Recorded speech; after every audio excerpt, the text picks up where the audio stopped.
Hej, mun nimi on Maikku Huovila. Hej, jag heter Maikku Huovila. Välkommen till oss i Sibbo och årets konstuppgift.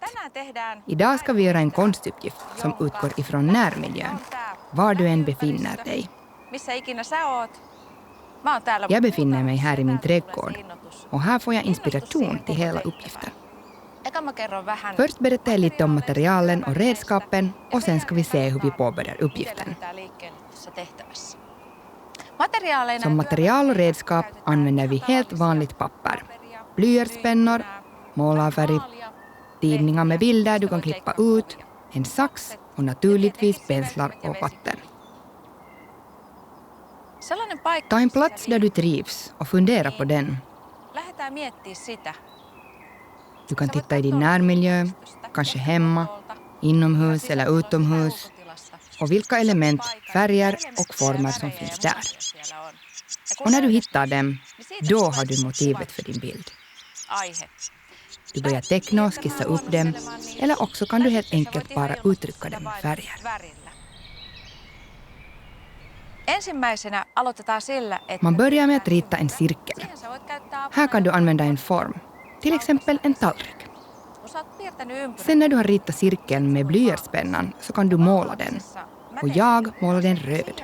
Och det gjorde jag med vallmorött som inspiration. När du har målat cirkeln kan du rita den här ytterkanten. Och då är det bra att använda linjalen så att du får en jämn kant. Cirkeln kunde vara mellan 3 och 5 centimeter bred. Så att du kan ha några av dina teckningar eller målningar inne i den. Och när du har målat cirkeln så slutar du hela konstverket med en liten kontur. Och det gör du med en liten tuschpenna. Och på det sättet blir verket färdigt och stängt.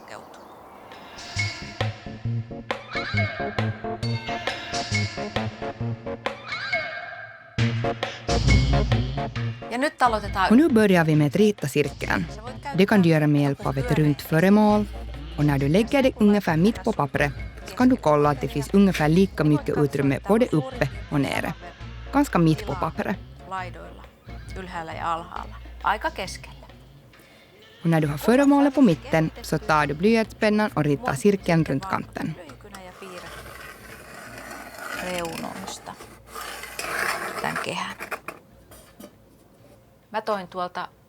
Här har jag den här blomman. Och nu börjar jag alltså blanda blommans färg här i mitten. Och nu kan du börja fundera vad du vill måla den här cirkeln med. Allra först fuktar jag den här cirkeln lite med vatten. För i det här skedet breder färgen ut sig bättre ju mer vatten man har.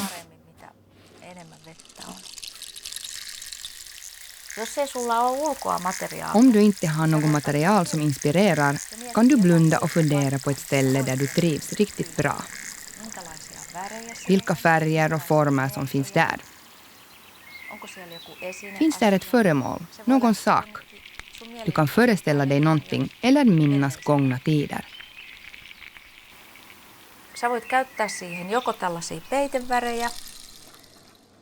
Du kan antingen måla med vattenfärger. Det är ju vattenlösliga. Eller så finns det till exempel gouachefärger i tuber. Sen när du har blandat ihop den rätta färgen, då är det bara att börja måla.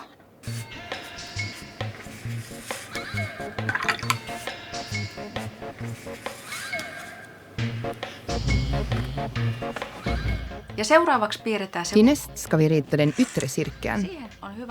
Här är det bra att ta linjalen. Med blyertspennan börjar du göra markeringar på ungefär 4 eller 5 centimeters avstånd.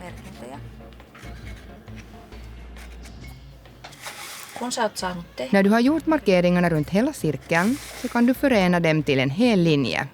Och det bildar en cirkel. Sä voit yhdistää ne vaan yhtenäiseksi viivaksi ja siitä syntyykin sitten kehä.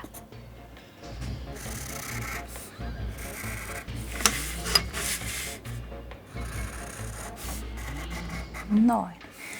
Tähän väliin mä Nu kan det vara lämpligt att berätta för dig lite om färglära. Här i mitten har vi ju en röd cirkel. Och enligt färgläran är komplementfärgen grön. Punaisesta vihreä.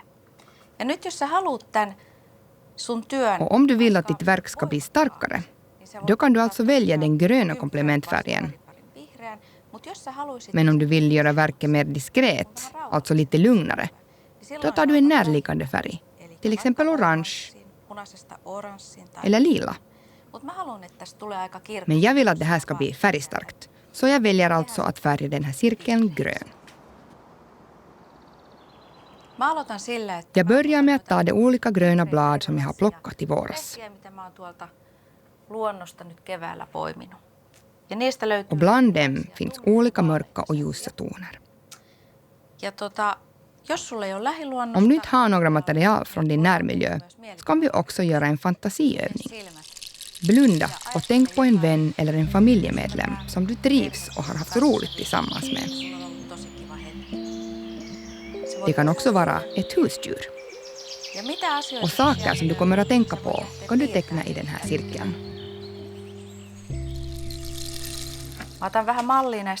Jag använder de här bladen som modell och jag kan till och med rita av dem lite.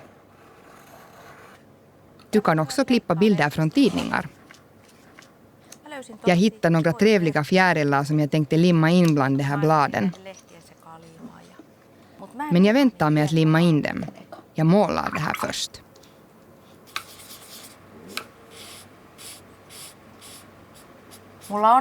Jag har de här mindre penslarna för att sen kunna göra konturerna med dem. Nu ska jag ta hit de där gouachefärgerna. De är lite tjockare. Och jag kan göra färgen ljusare med den vita färgen. Det blir flera olika nyanser. Jag kan blanda dem med vattenfärgerna, för de är alla vattenlösliga. Nu märker du här hur det blir ljusare och färgen blir varmare. Och nu är det bara att börja måla.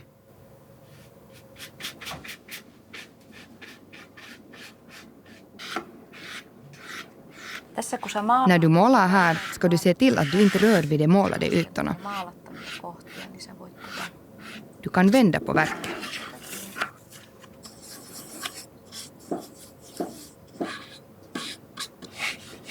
Låt målfärgen torka en stund.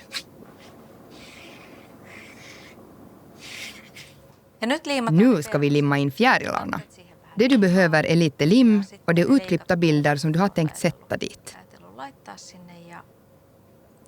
Lite lim på baksidan och sen är det bara att limma dem på den yttre cirkeln.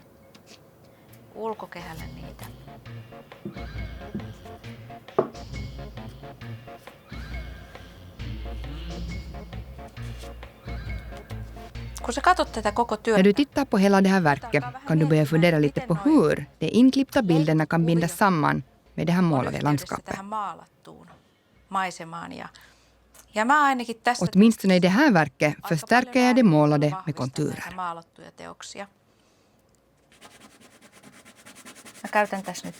Här använder jag färgpennor. Men här inne i bilden kan du lika gärna använda tuschpennor med olika färger. Och kanske ge bladets ytterkant lite skugga. Eller ett markerat streck. Varje verk har en ram vid cirkelns ytterkant. Och nu har jag redan på förhand satt lite blått här. Och nu markerar jag konturerna. Med en mycket tunn pensel kan du måla dit en kant.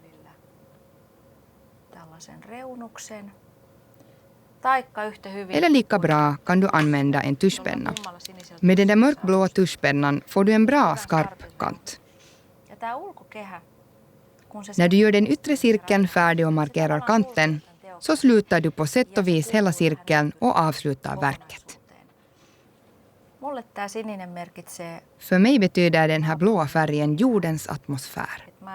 Jag tänkte alltså att det här är mina känslor. En äng, en skog och också jordens atmosfär. Så här blev det alltså. Ha en rolig konstens fredag med uppgiften.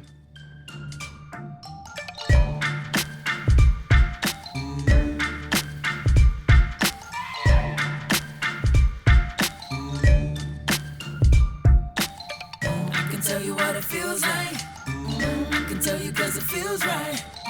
I can tell you about it all night. I got a feeling this is unforgettable.